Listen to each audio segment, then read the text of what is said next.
டெய்லியும் ஒரு வாரமா குழந்தைங்க ஸ்கூலுக்கு போறேங்க. ஒரு வாரமா ஸ்கூலுக்கு போல. மூச்சு கழுவ முடியல, பல்லு வழுவ முடியல. இவனுங்க மாட்டு போய் லீவ் போட்டு போய் வீட்டுல உட்காந்துக்கிறாங்க. பக்கத்துல உட்கார மாட்டேன்றாங்க. புடிச்சு நாங்க குத்த அனுப்ப முடியுமா ஸ்கூல் போற பசங்களுக்கு? குழந்தைங்க என்ன பாடுபடுவாங்க சொல்லுங்க. ரோடு சாலை போடுவதால் ஒரு தேசம் வளர்ந்துவிடும் என்று எந்த பைத்தியக்காரன் நம்புவான்? எவன் நம்புவான்?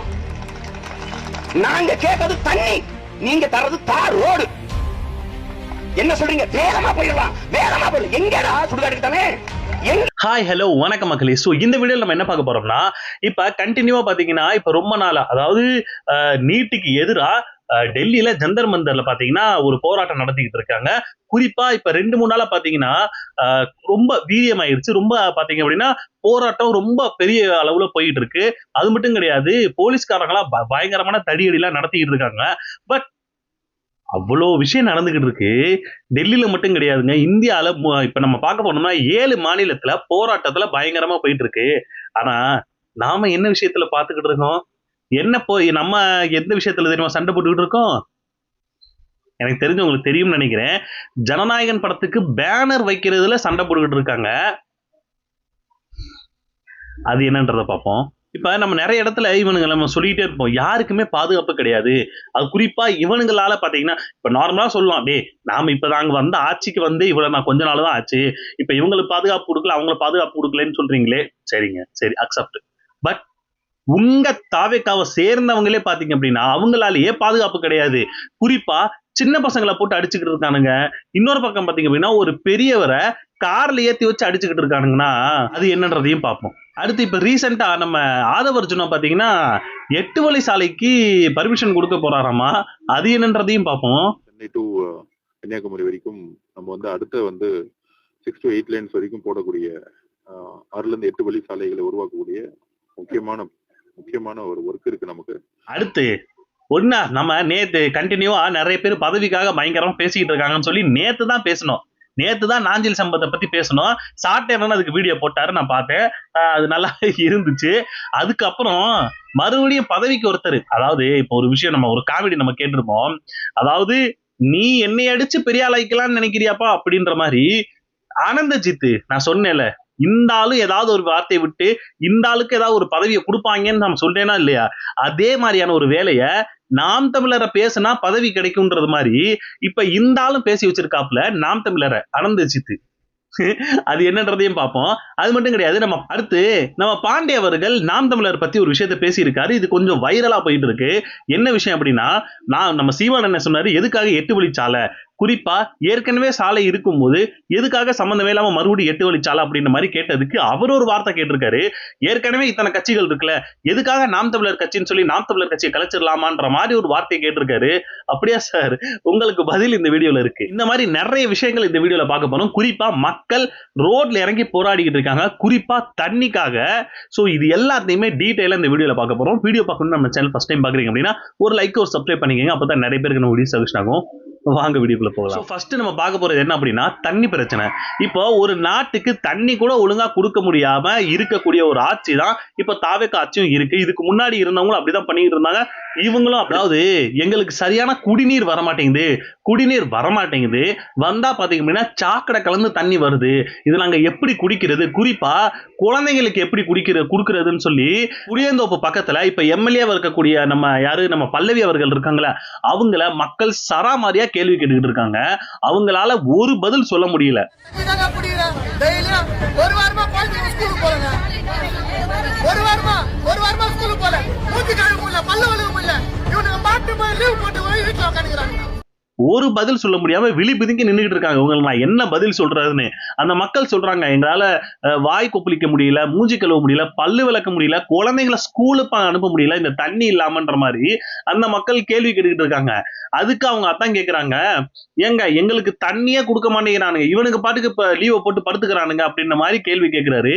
சரியாதாங்க கேள்வி கேட்டிருக்காங்க. யார கேள்வி கேட்கணும்? ஆட்சியில இருக்கிறவங்க தானே கேள்வி கேட்கணும். அவர் கரெக்டா தான் கேட்டுக்கிட்டு இருக்காரு. பல்லவி அம்மாவால பேசவே முடியல அந்த இடத்துல. நான் உண்மையிலே சொல்றேங்க, இவங்க எதுக்கு தெரியுமா கொந்தளிச்சிருப்பாங்க இந்த அம்மா? சப்போஸ் இவங்களை கூப்பிட்டு இன்னொரு அம்மா வந்து அந்த ரிப்பனை கட் பண்ணா கோவப்பட்டு இருப்பாங்க. மெழுகுவத்தியை வந்து ஏத்த கொடுக்கல அப்படின்னா அதுக்கு கோவப்பட்டிருப்பாங்க. இந்த மாதிரி விஷயத்துக்கு அம்மா கோவப்படுவாங்க. இதுக்கெல்லாமா கோவப்பட போறாங்க? சொல்லுங்க, இதுக்கெல்லாமா கோவப்பட போறாங்க?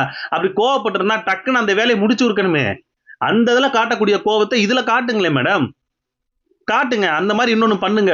இன்னும் அது மட்டும் கிடையாதுங்க, இங்க மட்டுமான்னு கேட்டா இங்க மட்டும் கிடையாது, இன்னும் நிறைய இடத்துல, பொள்ளாச்சி பக்கத்துல பல்லடம்,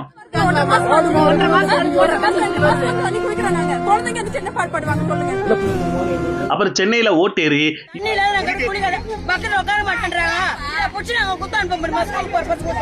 ஒரு மாசமா புடிச்சு அப்படியே தண்ணி குடிக்கிறோம். வேலைக்கு ஆகல, பசங்க ஸ்கூலுக்கு போறதுக்கு அழுவுது. இது இங்க எல்லா இடத்துலயும் பாத்தீங்கன்னா தண்ணி முழுக்க முழுக்க ரொம்ப கசடு. சில இடத்துல புழுவெல்லாம் கலந்து வருது, மண்ணு மாதிரி தண்ணி வருது கலந்து. அந்த தண்ணி எல்லாம் பாத்தீங்கன்னா உண்மையிலே சொல்லி அந்த மக்கள் எப்படி அதை குடிக்கிறாங்கன்ற மாதிரி நம்மளை யோசிக்க தோணும். அந்த அளவுக்கு மட்டமான தண்ணியை வந்து விநியோகிச்சுட்டு இருக்காங்க மக்களுக்கு. அப்புறம் அந்த மக்கள் என்னதான் பண்ணுவாங்க? உங்களுக்கு ஓட்டு வேணும்னு சொல்லி கேட்டீங்க, அவங்க கொடுத்துட்டாங்க, ஆட்சியில உட்கார வச்சுட்டாங்க. அப்ப என்ன பண்ணணுமோ அதை கரெக்டா பண்ணணும்ல. எதுவுமே பண்ண மாட்டீங்க அப்படின்னா அப்புறம் எதுக்கு நீங்க சம்பந்தமே இல்லாம ஆட்சிக்கு? ஒருத்தர் நிலம், தண்ணி, காத்து அப்படின்னு சொல்லி அவ்வளவு பேச்சு பேசினாரு. எல்லாரும் சிரிச்சானுங்க.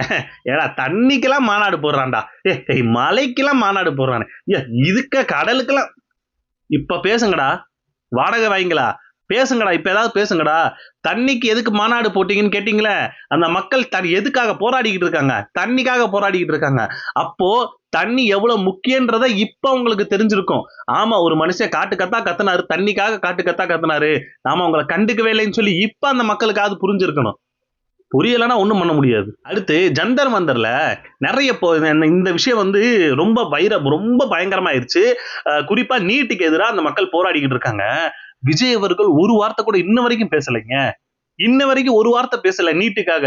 இவர் தான் தேர்தலுக்கு முன்னாடி அந்த தங்கச்சி அனிதா ஒருத்தவங்க இறந்தாங்கல்ல நீட் எக்ஸாம் வந்து அந்த இதனால, அந்த பொண்ணு வீட்டுக்கே போய் அந்த பொண்ணு வீட்டுல இருக்கிறவங்களுக்கு ஆறுதல் சொல்லிட்டு வந்து இனிமே இது மாதிரி இதெல்லாம் நடக்காதுன்னு சொல்லிட்டு அந்த மனுஷன் வந்து ஆட்சியில உட்கார்ந்து இருக்காரு. அப்ப நீங்க நீட்டை பத்தி பேசியிருக்கணுமா பேசியிருக்க கூடாதா சார்?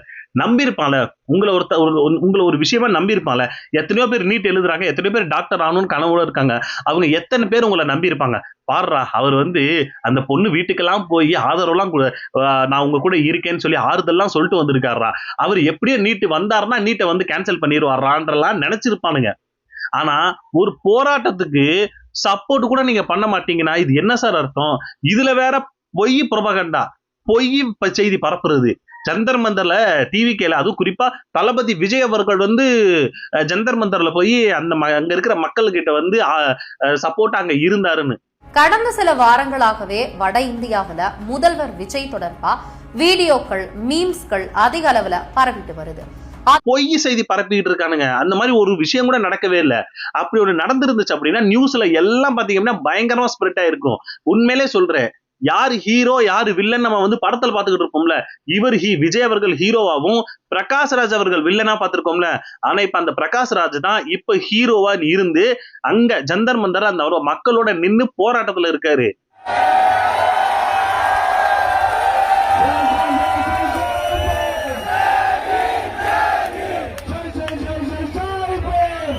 இதுல யாரு ஹீரோ? விஜய் அவர்களா? பொய் பரப்பக்கூடிய விஜய் அவர்கள் ஹீரோ, இவர் வில்லனா? இவர் தான் ரியல் ஹீரோ. எதுக்காக சொல்றேன், எதுக்காக விஜய் அவர்கள் பேசணும்னு சொல்றேன்னா, ஒண்ணு நீட்டுக்கு, இன்னொரு விஷயம் இவரு நடிச்சார்ல நண்பன் படம், நண்பன்ல வந்து கொசக்சி பசபுகள்னு அந்த கேரக்டர்ல நடிச்சிருப்பாரு. இது மட்டும் கிடையாது, ஹிந்தில வந்து யாரு ஆமீர் கான் வந்து நடிச்சிருப்பாரு.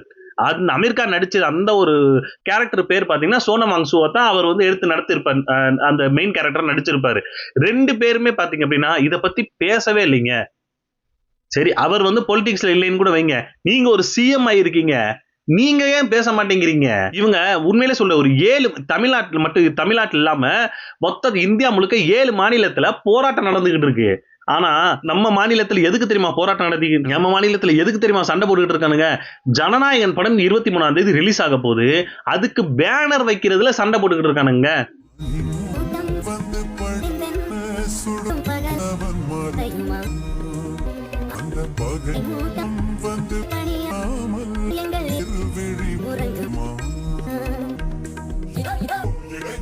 எப்பேற்பட்ட ஆளுங்கன்னு பாருங்க. பேனர் வைக்கிறதுல சண்டை போட்டுக்கிட்டு நீங்க ஏன் பேனர் வைக்கிறதா பேனர் வைக்கிறதான்னு சொல்லி பேசி இது பண்ணி சண்டை போட்டுக்கிட்டு இருந்தா, ஒரு காலத்துல போராட்டம்னு வந்துச்சு அப்படின்னா அது தமிழ்நாடு தான் முதல்ல வந்து நிக்கும். ஆனா ஒரு 7 மாநிலங்கள் போராடிக்கிறதுக்கு தமிழ்நாடு அதை கொஞ்சம் கூட கண்டுக்காம அதை விட்டுட்டு போகுதுன்னா இது எங்க கொண்டு போயிட்டு இருக்கானுங்கன்னு தெரியல. அடுத்து நாம ஏன் தாவேக்காவை இந்த அளவுக்கு நம்ம கோவப்படுறோம் அப்படின்னா, நம்ம நிறைய இடத்துல சொல்லியிருப்போம் தாவேக்கா வந்து பெண்களுக்கு பாதுகாப்பு இல்லை, இந்த மாதிரி பாதுகாப்பு விஷயத்துல ரொம்ப கோட்டை விட்டுட்டு இருக்காங்கன்னு சொல்லி. அதுக்கு நிறைய பேர் சொல்லலாம், எங்கேயோ ஒரு இடத்துல இந்த மாதிரி நடந்துகிட்டு இருக்கு, அவங்க அங்கெல்லாம் எப்படி பாதுகாப்பு கொடுக்க முடியும்? சரிங்க, சூப்பர், அதை வந்து நீங்க கொடுக்க முடியாது, அதுக்கு இன்னும் கொஞ்சம் டைம் எடுக்கும், ஓகே. ஆனா நடத்துறதே உங்க தாவேக்காரங்களா இருக்கும்போது அவங்களும் உங்களால பேச முடியாதா? தாவேக்காரன் ஒரு இதுல ஒரு சின்ன பசங்களை போட்டு அடிச்சுக்கிட்டு இருக்கான். சிறுவர் மேல போட்டு சிறுவர்களை போட்டு அடிச்சிருக்காருங்க. என்ன காரணம் அப்படின்னா, ஹோட்டலுக்கு சாப்பிட போயிருக்கானுங்க இவனுங்க சாப்பிட்ட காசுக்கு அந்த பசங்களை பில்லு பே பண்ண சொல்லிட்டு இருக்கானுங்க. உங்களுக்காக உங்க ஃபியூச்சரை மைண்ட்ல வச்சுக்கிட்டு எல்லா நல்ல விஷயங்களையும் உங்களுக்காக இந்த விஜய் மாமா செஞ்சு கொடுப்பான். திருவள்ளூர் மாவட்டம் பட்டாபிராம் அருகே சிறுவர்கள் மீது தாவேக நிர்வாகிகள் தாக்குதல் நடத்திய சிசிடிவி காட்சி வெளியாகியுள்ளது. நெமிலிச்சேரி காந்தி தெருவைச் சேர்ந்த மீனாட்சி என்பவரது மகன் தனது நண்பர்களுடன் அருகில் உள்ள உணவகத்தில் உணவருந்தியுள்ளார். அப்போது அங்கு சாப்பிட்டுக் கொண்டிருந்த யாபேஸ், வினோத், ரவி ஆகியோர் தாங்கள் சாப்பிட்டதற்கும் சேர்த்து பணம் கொடுக்க கோரியுள்ளனர். அதற்கு சிறுவர்கள் கொடுக்க முடியாது என்று கூறியதால் கோபமடைந்த தாவேகவினர் அவர்களை தாக்கியுள்ளனர். ஏண்டா சாப்பிட்டதுக்கு சோறு சின்னிங்கல, அதுக்கு பணம் கூட உங்களால கட்ட முடியாம இன்னொருத்தவனை கட்ட சொல்றீங்கன்னா இது எவ்வளவு பெரிய ஒரு கேவலமான ஒரு விஷயம். அதுல அந்த பசங்களை அடிச்சிருக்கானுங்க வேற, அதுல ஒரு பையன் மாற்றுத்திறனாளியா, எப்படிப்பட்டவங்கள்ட்ட மாட்டி இருக்கணும்னு பாருங்க. இது மட்டும் கிடையாதுங்க, சின்ன பசங்களுக்கு தான் இந்த நிலைமைலாம். பெரியால ஒரு பெரியவரை காருக்கு பின்னாடி ஏத்தி கார்ல உட்கார வச்சு 2 பேர் வச்சு அடிக்கிறானுங்க. எதுக்கு அடிக்கிறானுன்னு தெரியல, போதையில பண்றானுங்களா என்னன்னு தெரியல. அதுல ஒருத்தவன் பெருமையா வீடியோ வேற எடுத்து சோசியல் மீடியால அப்லோட் பண்ணி விடுறான். இது தாவேகா நிர்வாகி. வணக்கம் பிரதி. மயிலாடுதுறை மாவட்டத்துல தற்போது ஒரு வீடியோ வந்து பரவி வெகும் பரபரப்பை ஏற்படுத்தியுள்ளது. அவர் தாவேகா துணை செயலாளர் வந்து ஒரு முதியவரை தாக்கும் வீடியோ. ஏன்னா சுத்தி பாத்தீங்கன்னா உங்க ஆளுங்களே இப்படி பண்ணிட்டு இருக்காங்கன்னா நீங்க எங்க இருந்தா பாதுகாப்பு கொடுக்க போறீங்க? இதுல வேற விஜய் அவர்கள் வக்கனையா பேசிடுவாரு, பாதுகாப்பு நான் எங்களை தவிர வேற யாராலையும் கொடுக்க முடியாதுன்னு. அடுத்து பாத்தீங்கன்னா அரசு பதவிக்கு ரெடி ஆயிட்டாரு ஒரு ஆள். யாரு பாத்தீங்கன்னா நம்ம அனந்தஜித் அவர்கள். எதுக்காக கேட்கிறேன் அப்படின்னா, ஆமாங்க, நான் தமிழரை வந்து திட்டணும் அப்படின்னா உடனே அரசு பதவி கொடுத்துடுறாங்க தாவேக்கால. இந்த மாதிரிதான் நம்ம லயோலா மணிக்கு ஒரு பதவி கொடுத்தாரு. அதை ஒரு எடுத்துக்காட்டா வச்சுக்கிட்டு நேத்து தான் பேசினேன், நாஞ்சில் சம்பத் பேசியிருக்காரு அப்படின்னு சொல்லி நான் என்டிகே சொல்லி, அதே மாதிரிதான் அனந்தஜித்தை பத்தி பேசுவாங்கன்னு சொல்லி நான் ஏற்கனவே ஒரு வீடியோல சொல்லியிருப்பேன்னு நினைக்கிறேன். அதே மாதிரி அனந்தஜித் நாம் தமிழரை பத்தி பேசிக்கிட்டு இருக்கான். யாரையா நீ இப்பதான் சொல்லி முடிச்ச, அதுக்குள்ள பேசியிருக்கே அப்படின்ற மாதிரிதான் இருக்கு. நாள் என்ன சொல்ற அப்படின்னா, நாம் தமிழர் வந்து பேரை கூட ஃபர்ஸ்ட் எல்லாம் பேரெல்லாம் சொல்ல மாட்டேன், இப்ப நான் சொல்றேன் அப்படின்னு சொல்லி. எதுக்கு? பயம். இது வரைக்கும் பேர் சொல்ல மாட்டோம், இப்ப இருந்து சொல்லுவோம். பயம். இப்ப மட்டும் எதுக்கு சொல்றாரு அப்படின்னா, ஆட்சிக்கு வந்துட்டாங்க, அதிகாரம் வந்துடுச்சு. அதிகாரம் இருந்தாலும் இல்லைனாலும் பேசுறதுக்கு முதல்ல தைரியம் வேணும். இந்த தைரியம் கூட உங்களுக்கு இல்ல. ஒரு கட்டத்துல கலைஞர் அவர்களும் ஜெயலலிதா அவர்களும் ஆட்சியில இருந்தாங்க, அவங்களை எதிர்த்து ஆரம்பிச்ச கட்சி தான் நாம் தமிழர் கட்சி. அவ்வளவு வழக்கு, அவ்வளவு சிறை சென்றிருக்கும். அதெல்லாம் இவங்களுக்கு ஒண்ணும் இல்ல. ஆட்சிக்கு வந்துட்டாங்களா, அதிகாரம் கிடைச்சிருச்சா உடனே பேச ஆரம்பிச்சிட்டாப்ல. என்ன பேசி வச்சிருக்காங்கன்னா, அதாவது என்டிகேன்னு சொல்லி அதுக்கு ஒரு 2-3 வார்த்தையெல்லாம் பேசினாப்ல. திரள் நிதி கூட்டம், எப்படி திரள் நிதி வாங்கி பென்ஸ் கார் வாங்குகிற உங்களுக்கு எல்லாம் இது பண்ணலாமான்னு சொல்லி. யார் அந்த குரங்கு கூட்டத்துக்கு 2 ஹிண்ட் கொடுக்குறேன். ஊர்ல மழை இல்ல, விவசாயம் இல்ல, ஏழைகள் எல்லாம் கஷ்டப்படுறாங்க. உங்க கும்பல் கிட்ட மட்டும் எப்படி சேர்த்து டிஸ்ட்ரிபியூஷனா காசு வருது? நீங்க திரள் நிதி கொடுக்குற வரைக்கும் நாங்க பென்ஸ் கார் வாங்கினே இருப்போம்.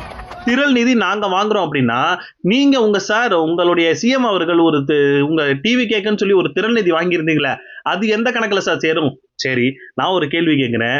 அதாவது இந்த மாதிரி அவர் கேட்ட அந்த இதுதான், அதாவது நாட்டுல மழை தண்ணி கிடையாது, மக்கள்லாம் ரொம்ப கஷ்டப்படுறாங்க, உங்க குரூப் கிட்ட மட்டும் எப்படி சார் பணம் வருதுன்னு சொல்லி கில்லி படத்துல பேசின அந்த ஒரு டயலாக் எடுத்து பேசிட்டு, அதுக்கப்புறம் தான் திரள் நிதி வரும்போது எங்களுக்கு என்ன பிரச்சனைன்ற மாதிரி பேசியிருப்பாங்க. இந்த ஆள் பேசியிருக்காப்ல. அதே நான் திருப்பிட்டு கேட்கிறேன், திரள் நிதி நீங்களும் தானா வாங்குனீங்க? அப்போ நீங்களும் அதே குரூப் தானா? அடுத்து என்டிகே வந்து குரங்கு கூட்டமா, அப்படி கூட்டத்தையும் நரி கூட்டத்தையும் அடிச்சு விரட்டி இருக்கும் போது அங்கிருந்து ஒரு குரங்கு கூட்டம். இது வரைக்கும் பேர் சொல்ல மாட்டோம், இப்ப இருந்து சொல்லுவோம். அப்படியா சார்? நல்லா இருப்பீங்க. எந்த குரங்கு சார் மரத்து மேல ஏறிக்கிட்டு இருந்துச்சு, டிரான்ஸ்பாரம்ல ஏறிக்கிட்டு ஒரு குரங்கு சுத்திக்கிட்டு இருந்துச்சுல, எல்லாம் நீங்க பண்றத பண்ணி விட்டு எங்களை குரங்காமா. இந்த இவங்களோட ஆளுங்க தான் விஜய் அவர்கள் வரும்போது அந்த டெம்போ டிராவல்ல ஏறிட்டானுங்க.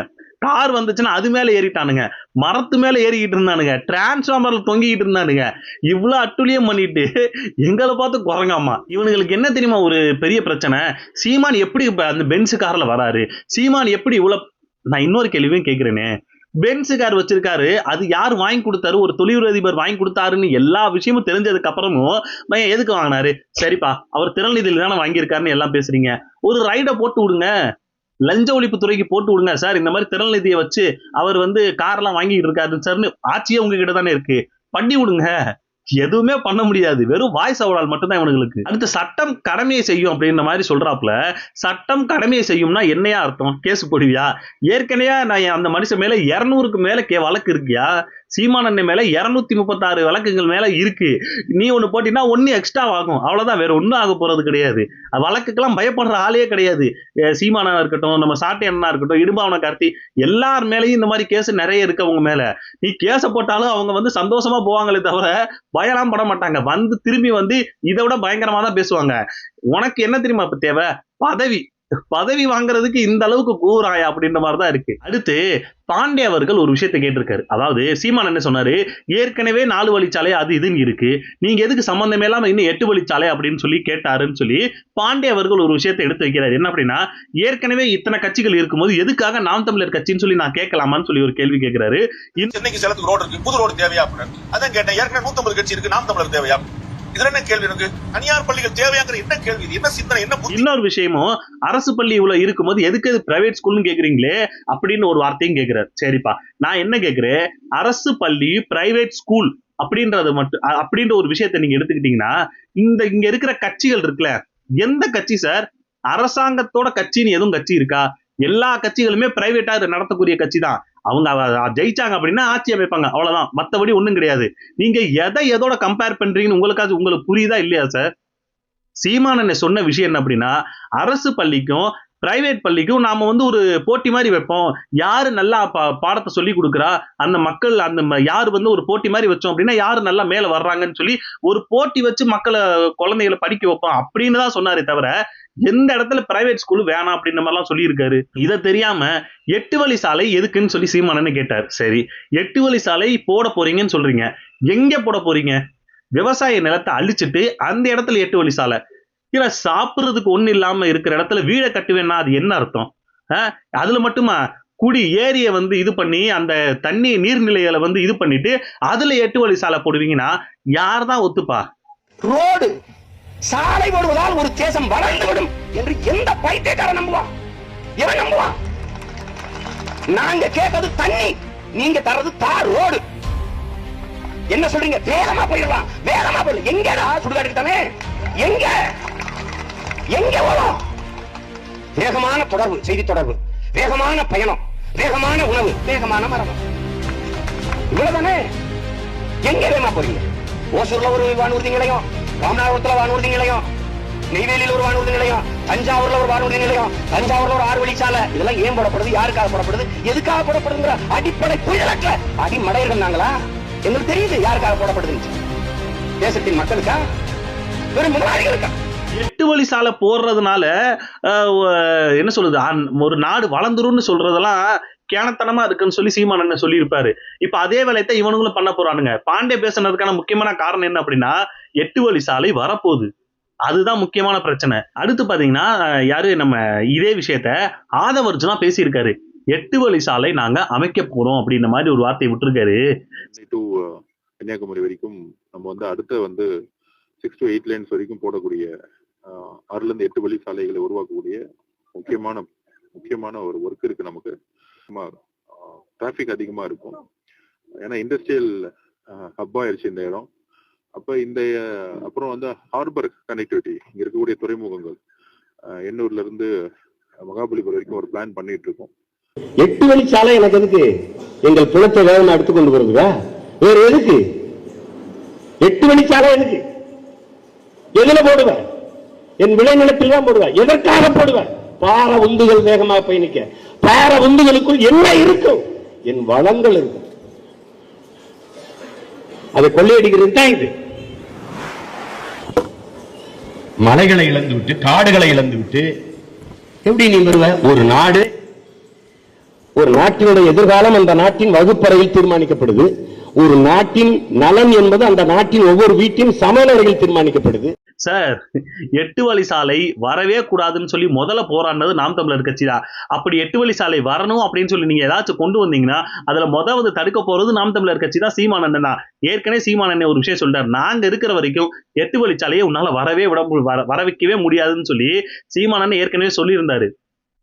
ஆனா நீங்க இதே விஷயத்தை தான் ஏற்கனவே இருந்த ஆட்சியாளர்கள் பண்றது தப்புன்னு சொல்லி நீங்க எல்லாம் பேசிக்கிட்டு இருந்தீங்க. இப்ப வந்துட்டு நாங்க வந்துட்டோம், 8 வழிச்சாலை கொண்டு வருவோம், பரந்தூர் விமான நிலையம் கொண்டு வருவோம், அதை கொண்டு வருவோம், இதை கொண்டு வருவோம். எதுக்கு இதெல்லாம்? அடுத்து தென்காசி மாவட்டத்துல பாத்தீங்கன்னா கேரளால இருந்து கழிவுகளை டன் கணக்குல கொண்டு வந்து தமிழ்நாட்டுல வந்து கொட்டி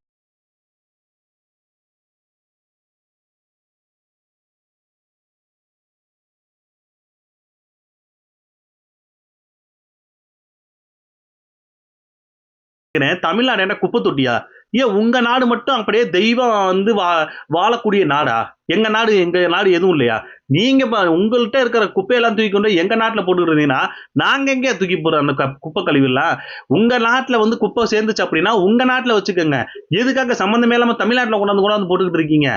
இதை கேட்கறதுக்கு ஒரு துப்பு இல்லைங்க இந்த ஆட்சியாளர்கள்ட்ட. இந்த தமிழ்நாட்டு காவல்துறை என்ன பண்றாங்கன்னு தெரியல, இந்த சமூக ஆர்வலர்கள் என்ன பண்றாங்கன்னு தெரியல.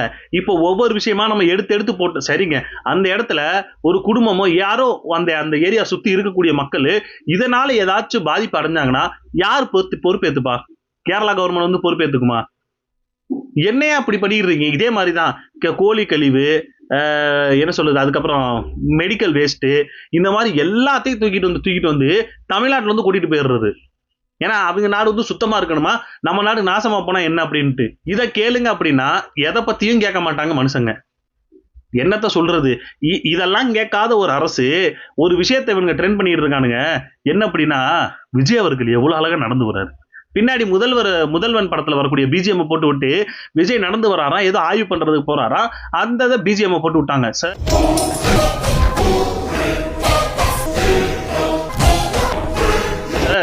மக்கள் போராடிக்கிட்டு இருக்கான், தண்ணி இல்லைன்னு சொல்லி போராடிக்கிட்டு இருக்கான், நீட்டுக்காக ஒரு பக்கம் போராடிக்கிட்டு இருக்கான். இந்த மாதிரி நம்ம நாட்டு இருக்கக்கூடிய நிலத்தை நாசம் பண்ணிடுறதுக்கு குப்பையை கொண்டு வந்து கொட்டிக்கிட்டு இருக்கானுங்க. எதை பத்தியும் கண்டுக்கிறது கிடையாது, ரீல்ஸா போட்டு தள்ளுறது.